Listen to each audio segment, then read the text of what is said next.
आपण पाहतात माणदेशी न्यूज, मान तालुक्याचा बुलंद आवाज।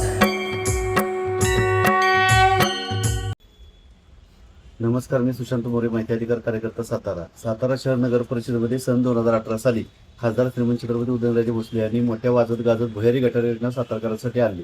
ही योजनेचा उद्देश असा होता की जे पाणी दूषित मिळत आहे किंवा ते पाणी चांगल्या पद्धतीने मिळावं, त्याचबरोबर ते नदीचं संवर्धन व्हावं, दूषित पाणी नदीमध्ये मिसळू नये, उघडे गटारे असतात त्यातलं पाणी या भुयारी गटारांच्या माध्यमातून उघडे गटारातले पाणी मिसळ होऊ नये यासाठी भुयारी गटार योजना ही अस्तित्वात आली।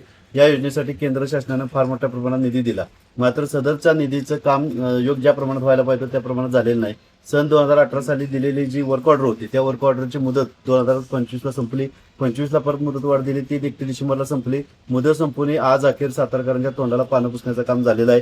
भुयारी गटार योजनेचं थर्ड पार्टी ऑडिट करून संबंधित ठेकेदाराला काळ्या यादीत टाकण्याची मागणी आज जिल्हाधिकारी सातारा यांच्याकडे मी केलेली आहे। या निधीच्या मध्ये एकूण काम झालेलं आहे 50 ते 60%, मात्र निधीचं बिल जे आहे ते 90% वरती गेलेलं आहे। एकूण 43 कोटी रुपयाची अंदाजपत्रक आहे आणि आजपर्यंत त्याला 37 कोटी रुपयाचे काम दिलेलं आहे, म्हणजे फक्त 7 कोटी रुपयाचं बिल राहिलेलं आहे, बाकी सर्व काम दिलेलं आहे। परंतु बिल काढून सुद्धा अद्यापर्यंत या योजनेची जी काही कामाची गुणवत्ता आहे ती गुणवत्ता एकदम थर्ड पातळीची आहे।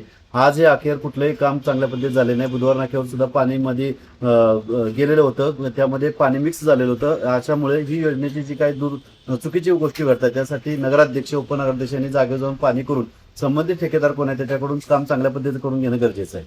माननीय नामदार श्रीमंत छत्रपती शिवेंद्रराजे भोसले यांनी राज्याचे बांधकाम मंत्री आहेत, त्याचा फायदा सातारा शहराला व्हावा यासाठी त्यांनी सिमेंटच्या रस्त्याची योजना आखलेली आहे।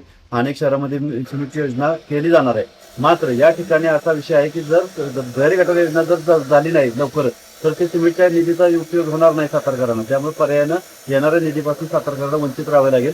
म्हणून नगराध्यक्ष आणि उपनगराध्यक्ष यांच्यात जर हिंमत असेल तर त्यांनी संबंधित SN इन्फ्रा नावाच्या ठेकेदाराला काळ्या यादीत टाकावं।